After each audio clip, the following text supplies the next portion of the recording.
มันคงเป็นความฉันวันนี้มันคงเป็นความรักที่ทำให้ใจฉันไม่ยอมเสียทีแม้ว่าเหมือนไม่มีโอกาสแม้ว่าฉันต้องพลาดไปกี่สักทีแต่ว่าความรัก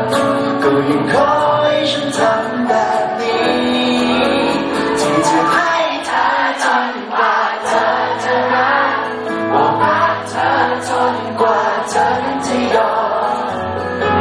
เธอคือความสุขของฉันถ้าเธอไม่รับมันให้ฉันเริ่มต้นอีกกี่ครั้งก็พอหากสุดท้ายเธอไม่เปลี่ยนใจไม่เป็นไรใจฉันก็ไม่ยอมเธอรอให้ฉันยืมหัวใจคงต้องรอให้เรา